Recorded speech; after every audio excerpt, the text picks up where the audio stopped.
ओशो का ये कथन जीवन का सत्य ही है, जो होना है वही हो रहा है, जो होता है वही होता है, जीवन के गहरे और सरल सत्य की ओर इशारा करता है।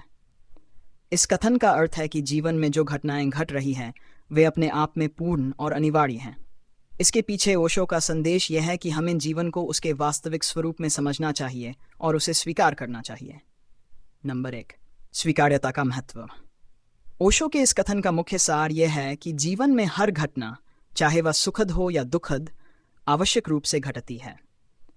जो होना है वह होकर ही रहेगा।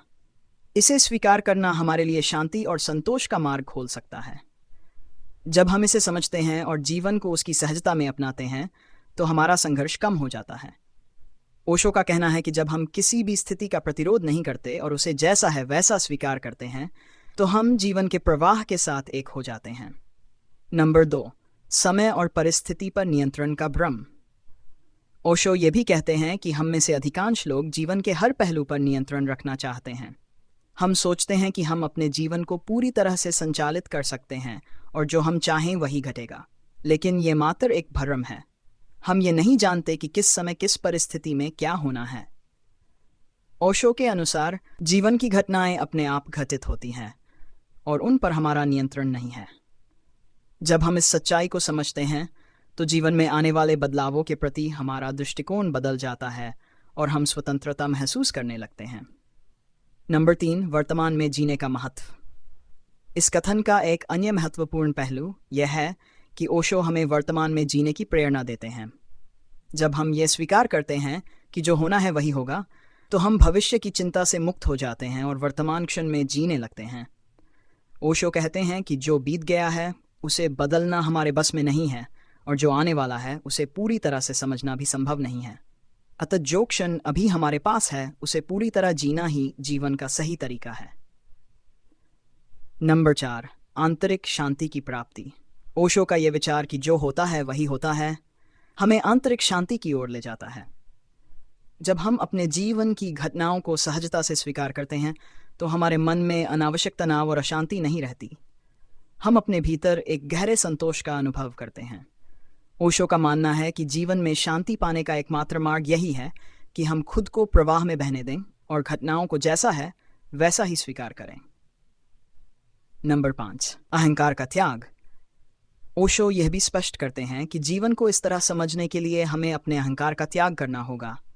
हम सोचते हैं कि हम अपने जीवन के निर्माता हैं और हमारे नियंत्रण में सब कुछ है, लेकिन यह विचार हमारे अहंकार की उपज है। जब हम यह स्वीकार कर लेते हैं कि जीवन की घटनाएं हमारी इच्छा के अनुसार नहीं बल्कि स्वाभाविक रूप से होती हैं, तो हमारा अहंकार ढीला पड़ता है। हम जीवन को एक दर्शक के रूप में देखने लगते हैं और इससे हमारा जीवन अधिक सहज और आनंदपूर्ण हो जाता है। नंबर 6, कर्म और नियति का संतुलन। ओशो के इस विचार में कर्म और नियति का भी संतुलन दिखाई देता है। वे मानते हैं कि हमें अपने कर्तव्यों का पालन करना चाहिए और अपनी कोशिशें जारी रखनी चाहिए, लेकिन इसके साथ ही हमें इस सच्चाई को भी समझना चाहिए कि जो होना है वही होगा। इसका अर्थ ये नहीं है कि हमें प्रयास छोड़ देना चाहिए, बल्कि यह कि हमें अपने प्रयासों के परिणाम को स्वीकार करने के लिए तैयार रहना चाहिए। नंबर 7, जीवन के प्रति एक सहज दृष्टिकोण। ओशो का ये कथन हमें जीवन के प्रति एक सहज दृष्टिकोण अपनाने की शिक्षा देता है।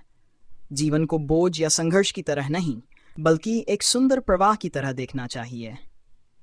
जब हम ये समझ लेते हैं कि जो होना है वही हो रहा है, तो हम जीवन की हर स्थिति को एक अनुभव के रूप में स्वीकार कर सकते हैं। इससे हमारा दृष्टिकोण अधिक सकारात्मक और संतुलित हो जाता है। समापन, जीवन की स्वीकृति में शांति।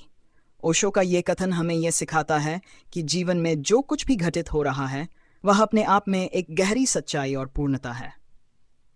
हमें इसे बदलने या नियंत्रित करने की आवश्यकता नहीं है, बस हमें इसे अपनाना है और इसके साथ चलना है। जब हम जीवन के इस सत्य को समझते हैं और उसे आत्मसात करते हैं तो हम एक गहरी आंतरिक शांति का अनुभव करते हैं। यह हमें सिखाता है कि जीवन को बदलने के बजाय हमें खुद को जीवन के साथ बदलने की कला सीखनी चाहिए। ओशो का यह दर्शन हमें बताता है कि जीवन के प्रति समर्पण और स्वीकार्यता ही सच्ची मुक्ति और आनंद का मार्ग है।